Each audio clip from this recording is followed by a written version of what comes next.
Saludos a todos. Esta es la segunda parte de nuestra serie Enviados y vamos a estar enfocados en Efesios 6 del 10 al 20. Pero antes de comenzar quiero hablarles acerca de algo. Me parece a mí de que esta iglesia y Guatemala y la cristiandad en general se nos está llamando hacia un nuevo tiempo en Cristo, un nuevo tiempo donde no solo estamos encerrados en las cuatro paredes de la iglesia, sino que realmente es un tiempo para salir hacia el mundo, para salir hacia el necesitado, para salir a testiguar, a ser testigos reales de Cristo en toda la tierra. Este es un nuevo tiempo en el que hemos sido llamados a ser discipuladores, a tomar acción en este mundo. No más seremos esos cristianos aburridos que solo llegan a sentarse todos los domingos a escuchar y luego salen de la iglesia y son iguales que todos los demás, sino que realmente seremos esa sal en la tierra. Seremos esa luz en la oscuridad. Entonces, con esto vayamos a Efesios 6, 10 al 20. Y dice así: Por último, fortalézcanse con el gran poder del Señor. Pónganse toda la armadura de Dios para que puedan hacer frente a las artimañas del diablo, porque nuestra lucha no es contra seres humanos, sino contra poderes, contra autoridades, contra potestades que dominan este mundo de tinieblas, contra fuerzas espirituales malignas en las regiones celestes. Por lo tanto, pónganse toda la armadura de Dios, para que cuando llegue el día malo puedan resistir hasta el fin con firmeza. Manténganse firmes, ceñidos con el cinturón de la verdad, protegidos con la coraza de la justicia, y calzados con la disposición de proclamar el Evangelio de la paz. Además de todo esto, tomen el escudo de la fe, con el cual pueden apagar todas las flechas encendidas del maligno. Tomen el casco de la salvación y la espada del Espíritu, que es la palabra de Dios. Oren en el Espíritu en todo momento con peticiones y ruegos. Manténganse alerta y perseveren en oración por todos los santos. Oren también por mí para que cuando hable, Dios me dé las palabras para dar a conocer con valor el misterio del Evangelio, por el cual soy embajador en cadenas. Oren para que lo proclame valerosamente como debo hacerlo. Aquí tenemos a Pablo hablando acerca de qué es esto que hacen los cristianos. ¿Cómo es de que vivimos en Cristo? Porque eso es lo que nos está hablando aquí acerca de la armadura. Es cómo vivimos en Cristo. Quizás no puede parecerlo a primera vista, porque nos está hablando aquí de la armadura, el gran poder del Señor. Pero en realidad estas son las características que tiene Cristo.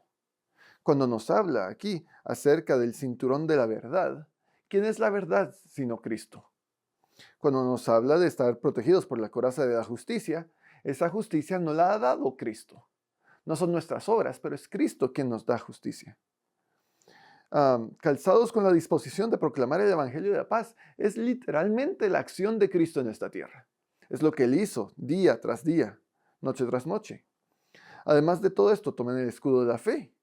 Y nuestra fe está completamente basada en Cristo. Cada una de estas partes de la armadura son características de Jesús, son características del Mesías, tomadas prestadas del Antiguo Testamento por Pablo para mostrar cómo Jesús no solo cumple, pero cumple de una manera maravillosa, milagrosa, todas las profecías que habían de él. Nosotros como cristianos hemos de vivir esto. Hemos de entender que vivimos en Cristo. Y esto no solo significa de que tenemos a Cristo en nuestro corazón y Él nos tiene en su corazón, pero que debemos realmente cambiar quiénes somos, ser transformados completamente y vivir todos los días con la armadura y la fuerza de Dios. Porque nuestra fuerza no es suficiente. Y eso me parece que es absolutamente obvio. Que todos sabemos de que nuestra fuerza, nuestra energía no es suficiente, nuestro amor y nuestra piedad no es suficiente para lo que se nos pide como cristianos. En realidad, como cristianos podemos decir que nosotros hemos fallado, somos cristianos fallidos. Aquí en Guatemala y en el resto del mundo, los cristianos no tienen la mejor fama del mundo. En las redes sociales se ve continuamente de que gente escribe mal acerca de los cristianos. Si en algún momento sale algo de los cristianos en la prensa y uno se va ahí a los comentarios, se da cuenta de que la opinión general no es positivo. De que los cristianos se entienden como hipócritas y como gente perezosa. Gente de que le gusta juzgar a los demás, pero no verse a sí mismo en el espejo. Esto es algo que completamente va en contra de la lección de la Biblia, de quiénes debemos ser nosotros según Cristo. Porque el nombre cristianos en realidad es un nombre que nos apropiamos y nos ponemos encima y nos decimos somos cristianos. Pero no es así. El nombre cristianos originalmente era un título. Era algo de que se le señalaba a las personas y decían, miren, ellos son cristianos. ¿Por qué? Porque actúan como su Cristo. Porque hacían lo que Él hacía en esta tierra. Porque iban y oraban y buscaban al necesitado y hacían todo lo que necesitaban hacer para poder ser como Cristo. Y no lo hacían con sus propias fuerzas, porque como dijimos, nuestras fuerzas no son suficientes. Nos podemos ver como hipócritas si tratamos de hacerlo con nuestra propia fuerza. Si tratamos de amar con el amor de Cristo, con nuestro amor, no es suficiente. Nunca será suficiente. Sino que necesitamos nosotros vivir siendo como Cristo, completamente dándole nuestra identidad y quiénes somos a Cristo, a nuestro Señor. Tomaremos un ejemplo muy particular para nuestra serie, que es el versículo 15.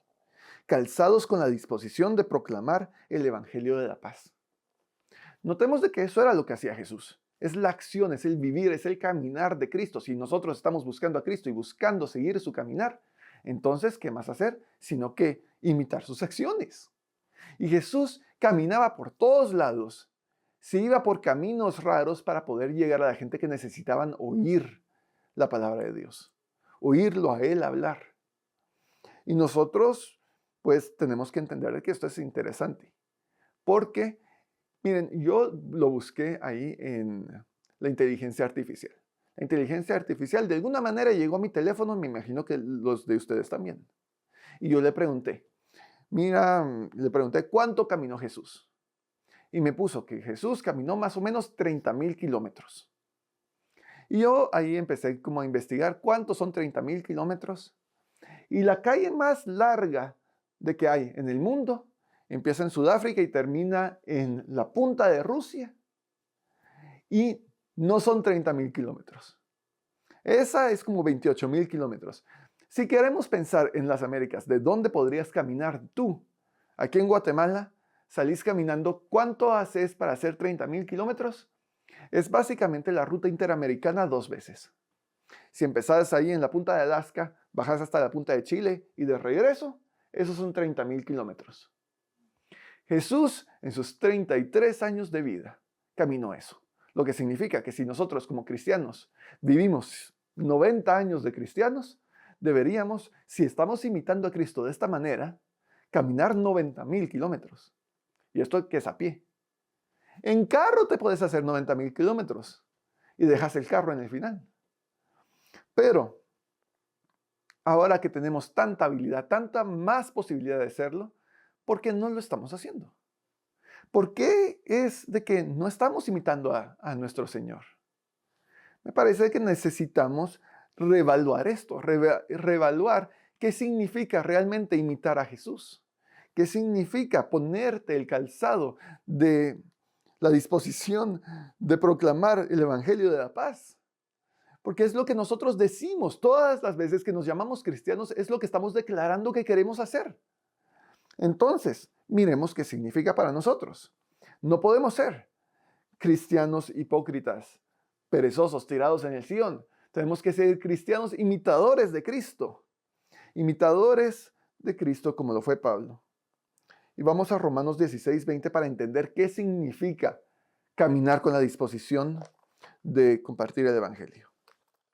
Romanos 16:20 dice, muy pronto el Dios de la paz aplastará a Satanás bajo sus pies, los pies de ustedes. Que la gracia de nuestro Señor Jesús sea con ustedes. Aquí me parece que esta frase es interesante. ¿Por qué el Dios de la paz aplastará al Satanás bajo los pies de ustedes? Nosotros pensaríamos, si es el Dios de paz, ¿por qué está dejando que aplastemos la cabeza del diablo? me parece que es bastante fácil de imaginar de que nuestros pasos imitan los pasos de nuestro Señor, imitan los pasos de Cristo. Estos son los zapatos, estos son el calzado de compartir, de tener la disposición de compartir el Evangelio de la paz. De esto es de lo que estamos hablando. Cuando nosotros caminamos tras los pasos de Cristo, imitando sus acciones, estamos caminando sobre los planes y la cabeza de Satanás. Cada vez que lo hacemos, cada vez que realmente imitamos a Cristo, cuando buscamos a aquellos que necesitan a Jesús y vamos y compartimos, cuando tenemos la disposición de hacerlo, estamos caminando sobre la cabeza de Satanás. ¿Y acaso no es eso lo que queremos nosotros? Así romper, deshacer todos los planes del diablo para nuestras vidas y vivir en los caminos de nuestro Señor. Esto es lo que necesitamos hacer. Tenemos que hacer el trabajo de Cristo, ser cristianos trabajadores, cristianos que se ganan el nombre, que se ganan el título. Continuemos con Mateo 28, 18 al 20. Porque tenemos que entender que esto no solo es una opción, no solo es algo que podemos hacer porque queremos. Mateo 28, 18 al 20 dice: Jesús se acercó entonces a ellos y les dijo: se me ha dado toda autoridad en el cielo y en la tierra. Por tanto, vayan y hagan discípulos de todas las naciones, bautizándolos en el nombre del Padre, el Hijo y del Espíritu Santo, enseñándoles a obedecer todo lo que les he mandado a ustedes, y les aseguro que estaré con ustedes siempre hasta el fin del mundo. Si nosotros obedecemos el mandamiento de Dios, el mandato de Cristo que nos dice: vayan y hagan discípulos de todas las naciones. Si nosotros fuéramos y caminaríamos esos 30,000 kilómetros cada uno, mínimo, porque solo vivió 33 años el Señor. Nosotros, pues ahora vivimos hasta los 90. Si nosotros estuviéramos viviendo de esta manera, siempre caminando con la disposición, si cada uno de nuestros pasos caería sobre la cabeza del diablo, ¿qué cosas no haríamos? Y miren qué bendición, esto no solo es un mandato, no solo nos está poniendo una carga a Jesús, sino que también nos está diciendo aquí en esta promesa: y les aseguro que estaré con ustedes siempre, hasta el fin del mundo. ¿Acaso no es eso lo que nosotros ansiamos? Ansiamos estar con nuestro Señor, ansiamos ser como Cristo. Entonces caminemos con la disposición de compartir el Evangelio de la paz. Ansiamos destruir los planes del enemigo, caminar sobre su cabeza. Ansiamos estar con nuestro Señor y hacer lo que nos mandó a hacer. Por lo tanto, hemos de ir y proclamar su nombre hasta los fines de la tierra, y Él promete que estará con nosotros. Miren qué cosa más poderosa, qué increíble que nos está mandando: vayan y hagan discípulos y estaré con ustedes. Y no solo es esto, mira, se nos ha enviado, por eso es el nombre de la serie, somos enviados. No podemos ser hipócritas, no podemos ser cristianos perezosos, no se puede. Somos cristianos cuando actuamos en pos de Cristo, cuando estamos aquí caminando en la tierra, caminando sobre la cabeza y los planes del diablo, cuando vamos y compartimos las buenas nuevas. Entonces vayamos de regreso a Efesios 2, 10, que dice así: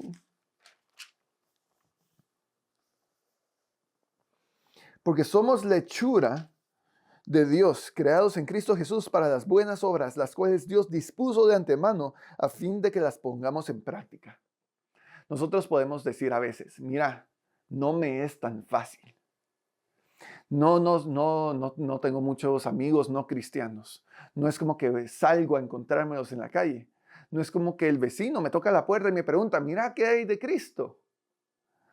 Pero tenemos que entender que nosotros, cuando tenemos esta disposición, cuando estamos calzando la disposición de compartir el Evangelio de la paz, nosotros estamos cumpliendo lo que se nos ha mandado hacer cuando caminamos sobre el diablo cada vez que damos un paso. Cuando está con nosotros el Señor, nuestro Señor, entonces esto se cumple. Hemos sido creados para buenas obras, las cuales Dios dispuso de antemano a fin de que las pongamos en práctica. Dios no solo nos manda a hacer las cosas, sino que ya las tiene preparadas. Si tú crees de que las cosas no están preparadas para ti, no estás viviendo como cristiano. No estás poniendo tu fe donde está, no estás poniendo tu obra donde está tu fe. En realidad nosotros tenemos que vivir en esto, tenemos que vivir en Cristo en cada momento, tener esta disposición para poder compartir y entonces encontraremos los momentos adecuados. Porque solo decir, mira, si se me aparecen los no cristianos, entonces les voy a predicar. Miren, no es tan fácil. La disposición del mundo no es que se le comparta. La disposición de los no cristianos no es querer volverse cristianos. La disposición es no hacerlo. Es quedarse como están las cosas. El mundo es un mundo en tinieblas. Nosotros hemos de ser la luz. Entonces, hermanos, lo que nosotros tenemos que hacer acá es ir tras las oportunidades que Dios nos ha puesto. Porque Dios no solo nos ha hecho para buenas obras, pero las ha preparado de antemano en fin de que podamos tomar práctica. Dios no solo nos da el deseo de hacer el bien, pero nos da la oportunidad. No solo nos ha mandado, no solo nos dice de que destruiremos los planes del enemigo, no solo nos acompaña, sino que ya todo está listo. Entonces, llegamos aquí al gran problema de que, ¿por qué no lo hacemos? ¿Qué nos pasa? Que decimos que sí, que por favor, mas aún así no llegamos a esta promesa. No llegamos a lo que parecería que está tan fácil y tan claramente escrito. Me parece que hay una resistencia aquí, que estamos bajo ataque. Y nosotros no nos hemos dado cuenta. Se nos olvida y no nos damos cuenta. Entonces, vayamos a Efesios 6. Porque mientras que leímos ahí nuestro pasaje, se pueden haber dado cuenta que nos enfocamos mucho en el principio, que no nos enfocamos mucho en el principio, sino que nos fuimos a la parte del medio. Y dice así: por último, fortalezcanse con el gran poder del Señor. Pónganse toda la armadura de Dios para que puedan hacer frente a las artimañas del diablo, porque nuestra lucha no es contra seres humanos, sino contra poderes, contra autoridades, contra potestades que dominan este mundo de tinieblas, contra fuerzas espirituales malignas en las regiones celestes. Nos lo está diciendo de una vez Pablo. La razón por qué necesitamos nosotros vivir en Cristo es porque esta armadura nos protege de los ataques del enemigo, los cuales nos están quitando la habilidad de poder hacer aquello que nos está mandando a hacer Dios. Cuando nosotros vivimos una vida sin el Espíritu, sin entender qué es lo que está ocurriendo en el Espíritu, nosotros estamos viviendo una vida con un ojo cerrado. Que estamos ignorando todo lo que pasa a la derecha. Estamos ignorando la mitad del mundo y después decimos, ¿por qué no pasan las cosas como yo me las esperaba? Nosotros tenemos que entender, miren, aquí Pablo está en una situación difícil cuando escribe esta carta. Vayamos al final de nuestros versículos clave. Oren también por mí. Versículo 19, oren también por mí para que cuando hable, Dios me dé las palabras para dar a conocer con valor el misterio del Evangelio, por el cual soy embajador en cadenas. Oren para que lo proclame valerosamente como debo hacerlo. Pablo entiende claramente que él debe proclamar el Evangelio, aún estando en prisión, aún estando encadenado, aún cuando lo matarán pronto después de que escribió esta carta. Él dice, necesito hacerlo, esto es lo que se me ha mandado a hacer. No importa qué es la situación terrenal, esto es lo que me ha mandado a hacer mi Señor. Nosotros no vivimos de esa manera. Primero de nada, no entendemos de que hay ataques espirituales que nos están atacando. Y cuando encontramos una barrera mínima en el mundo terrenal, decidimos que ahí paró la cosa. Pablo nos dice en esta sección que tenemos que entender que las barreras naturales no son nada, que no importan, mas las barreras espirituales son altas y poderosas. A mí me parece que nos pasó algo. Aquí en Guatemala en los 90s hubo un momento donde se sobreespiritualizó todo, donde cualquier cosa ocurría y la gente le echaba la culpa a las cosas del espíritu, de que pasaba cualquier cosa. Y decían, es un ataque del enemigo. No sé, me puedo imaginar a algún pastor en ese momento de que pudo haber ido a almorzar y se compró un hot dog con bastante mostaza y comiéndoselo le cae un poco de mostaza en la camisa. Y llega a predicar, a decir, miren esta mancha es Satanás que no quiere que predique, cuando en realidad fue su propia mano. Y esa sobreespiritualización hizo que esta próxima generación se fuera para el otro lado completamente. Que yo lo he visto en mi propia generación, que hay gente que completamente niega lo espiritual. Que pueden decir, el mundo en realidad es 100% material. Si no lo puedo tocar, no existe.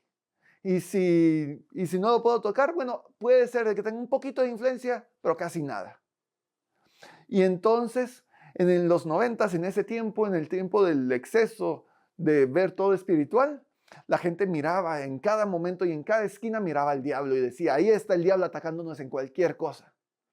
Pero ahora que estamos de este lado, con el otro extremo de no espiritualizar nada, ahora tú no ves al diablo en todas partes, pero se hace mucho más difícil ver la mano de Dios en tu vida. Por lo tanto, necesitamos nosotros entender de que no hay que irse a ninguno de los dos extremos. Pero si nos vamos a un extremo, la verdad vale más la pena irte al extremo donde sobreespiritualizas las cosas.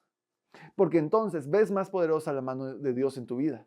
Entiendes qué es la realidad del mundo, que es una realidad espiritual mayor que la realidad material. Aquí Pablo nos muestra de que la realidad material para él no importaba nada. Él nos dice, él en la cárcel nos dice, nuestros enemigos no son de carne y hueso, no son seres humanos, sino que son esas potestades y espíritus malvados que están tratando de hacernos daño. Nosotros tenemos que poder salir de este problema en el cual nos hemos metido y realmente entender qué es lo que tenemos que hacer, cómo podemos reconocer la mano de Dios en nuestras vidas. Y esto es lo que vamos a hacer. Vamos a hablar un poquito acerca de la guerra espiritual y cómo se ve la mano de Dios en nuestras vidas. Cómo se ve esta resistencia que nos está parando de hacer lo que debemos de hacer. Para esto vamos a ir a Mateo 4:1. En Mateo 4:1 dice que estas son la tentación de Jesús, 1 al 11. Luego el Espíritu llevó a Jesús al desierto para que el diablo lo sometiera a tentación. Después de ayunar 40 días y 40 noches, tuvo hambre. El tentador se le acercó y le propuso, si eres el Hijo de Dios, ordena estas piedras que se conviertan en pan. Jesús le respondió, escrito está, no solo de pan vive el hombre, sino de toda palabra que sale de la boca de Dios. Luego el diablo lo llevó a la ciudad santa e hizo que se pusiera de pie sobre la parte más alta del templo y le dijo, si eres el Hijo de Dios, tírate abajo, porque escrito está, ordenará que sus ángeles te sostengan en sus manos para que no tropieces con piedra alguna. También está escrito, no pongas a prueba al Señor tu Dios. Le contestó Jesús. De nuevo lo tentó el diablo, llevándolo a una montaña muy alta y le mostró todos los reinos del mundo y su esplendor. Todo esto te daré si te postras y me adoras. Vete, Satanás, le dijo Jesús, porque escrito está, adora al Señor tu Dios y sírvele solamente a Él. Entonces el diablo le dejó y unos ángeles acudieron a servirle. Lo que podemos ver aquí es cómo se ve la tentación del diablo, cómo se ve el ataque espiritual en nuestras vidas. Y se puede ver de que básicamente todo lo que ocurre en el mundo no es un ataque del diablo. Jesús va al desierto, el Espíritu lleva a Jesús al desierto para que el diablo lo sometiera a tentación. Y después de ayunar 40 días y 40 noches, tuvo hambre. Y ahí es cuando se ve tentado por el diablo. Es en el momento de crisis de que se ve tentado por el diablo. El ataque espiritual no viene a través de la crisis, no es la crisis como tal el ataque espiritual, sino que es en el momento de crisis llega la tentación. Llega la tentación, porque miren, el diablo no tiene poder sobre la tierra, él es el padre de la mentira, no es el diablo, no es el padre de los accidentes. Es el padre de la mentira, entonces se mete ahí a dar mentira, a tentarnos cuando no debería estar. Y lo vemos aquí tres diferentes tipos de tentación. En el momento de que tiene hambre, le dice a Jesús, usa tu poder como hijo de Dios para transformar las piedras en pan. Básicamente le está diciendo, no le pidas a Dios por tu sustento. No declares de que Dios es quien trae tu sustento, pero usa tu propia fuerza y tu propio poder. Entonces, la primera gran tentación de Jesús era decir que Dios no es nuestro proveedor, sino que nosotros somos nuestro propio proveedor.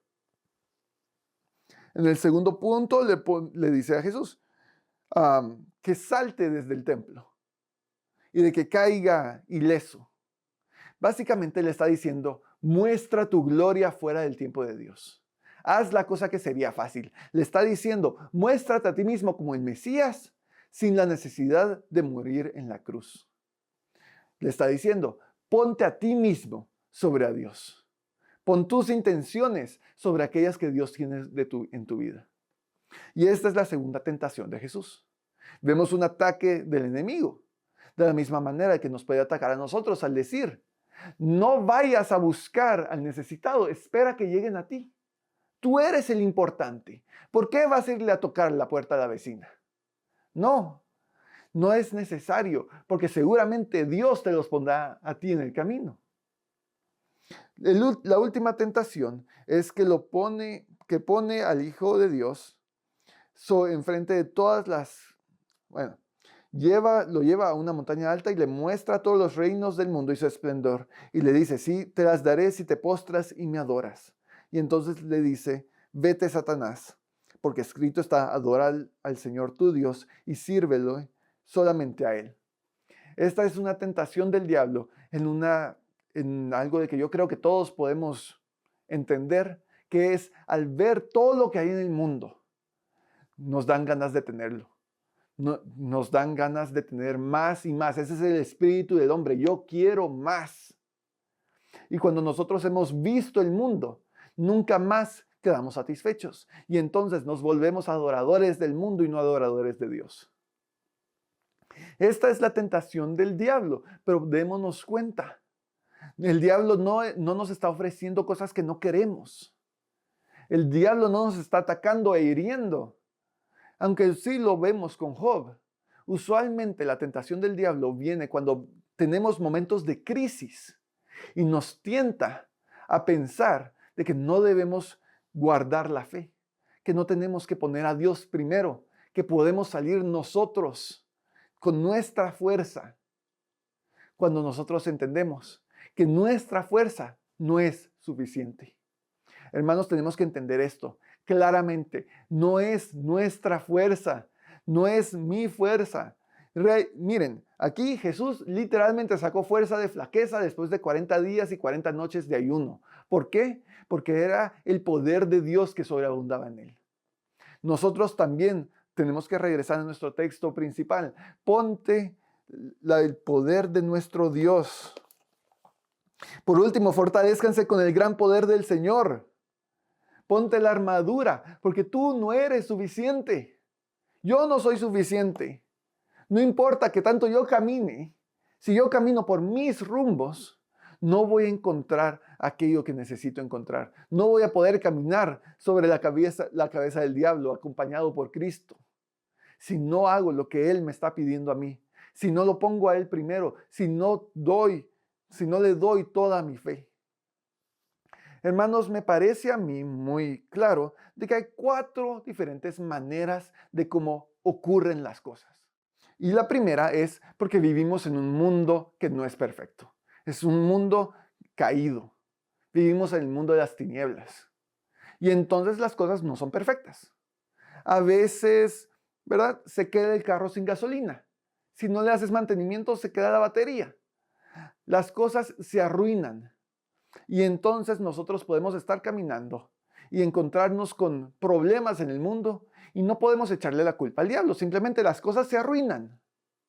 Es un milagro si no se arruina algo. Entonces las cosas suelen ocurrir porque el mundo no es perfecto. O suelen parar porque el mundo no es perfecto. La segunda gran causa de cualquier situación en la que nos encontramos, y esta me parece que es mayor, es acción humana.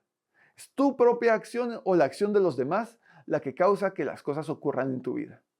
Si tú nunca vas a visitar a la vecina para compartirle el evangelio, entonces nunca vas a ir. Porque necesitas moverte, necesitas ese accionar en tu vida. Necesitamos darle nuestra vida a Cristo y eso incluye nuestra acción. Necesitamos caminar tras los pasos de Cristo. Y esto también causa problemas en nuestra propia bobera. Si yo me como un hot dog y me cae la mostaza encima, yo entiendo de que es mi culpa y no es de que el diablo me esté atacando. Pero con esto también llegamos a la tercera gran causa, que es acción del enemigo, acción del diablo en nuestra vida, y la última causa, acción de Dios en nuestra vida. Las primeras dos causas son fáciles de entender para nosotros. Se te quedó el carro, es culpa del carro. O es tu propia culpa por no haberlo arreglado. Pero que nos ataque el diablo o que nos esté parando Dios es algo de que ocurre. Tenemos que poder reconocerlo, pero que es un poquito más difícil de saber qué está ocurriendo. Vayamos a 2 versículos para entender esto. Nos encontramos en Hechos 16, 6 al 10. Hechos 16, 6.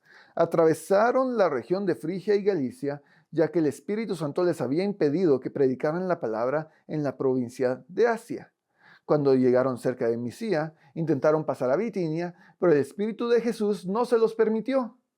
Entonces, pasando de largo por Misia, bajaron a Troas. Durante la noche, Pablo tuvo una visión en la que un hombre de Macedonia, puesto de pie, le rogaba: «Pasa a Macedonia y ayúdanos». Después de que Pablo tuvo la visión, enseguida nos preparamos para partir hacia Macedonia, convencidos de que Dios nos había llamado a anunciar el evangelio a los macedonios. Aquí vemos de que Dios paró a Pablo. De alguna manera, Pablo no pudo ir y compartir la palabra en estas otras regiones. Y él le atribuye estas acciones a Dios. Es algo interesante, no es algo de que nosotros pensemos de que Dios te está parando de ir a compartir.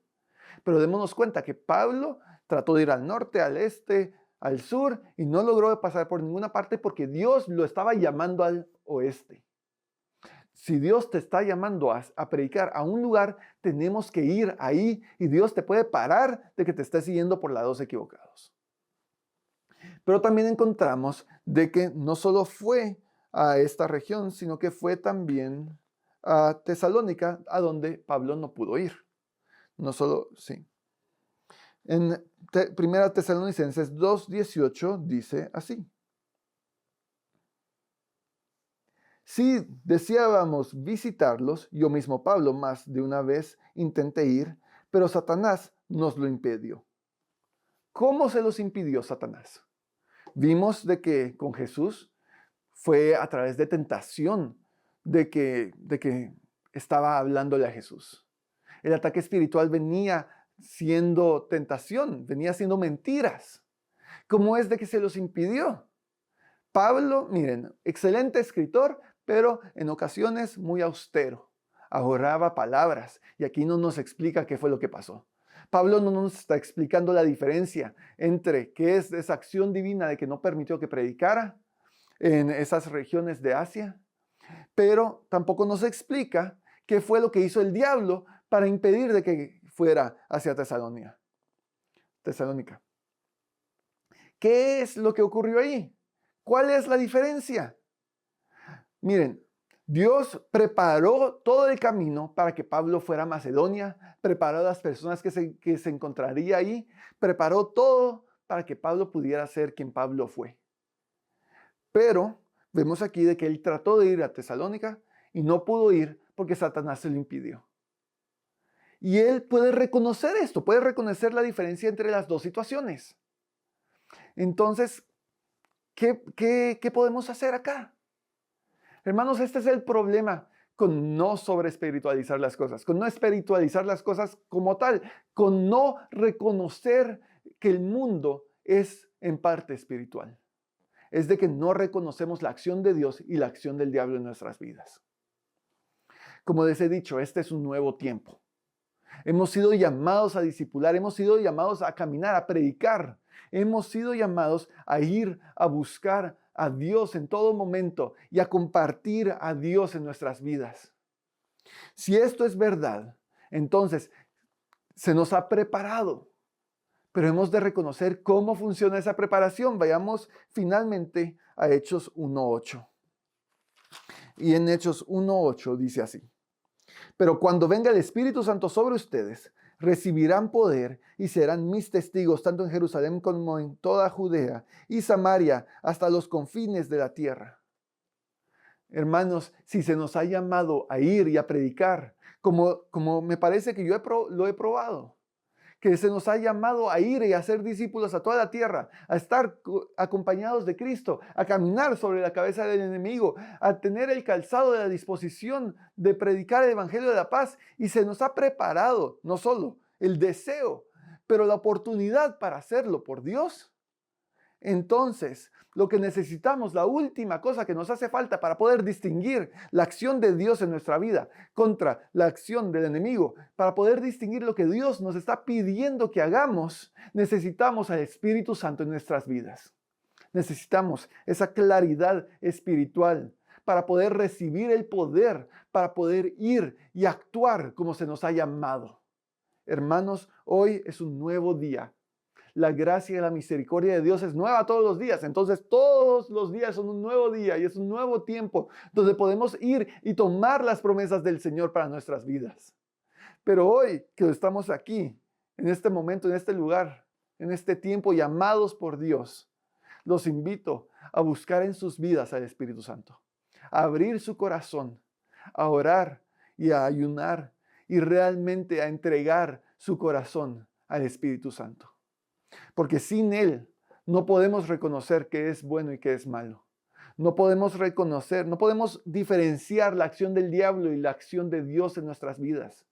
Sin Él no vamos a tener la habilidad de llegar a las oportunidades preparadas por Dios para que podamos ser aquellos quienes han sido llamados cristianos. Hermanos, hoy es un nuevo día, es un nuevo momento para poder tomar acción, para poder ir y discipular, para poder ser testigos de nuestro Señor. Amén. Terminamos en oración.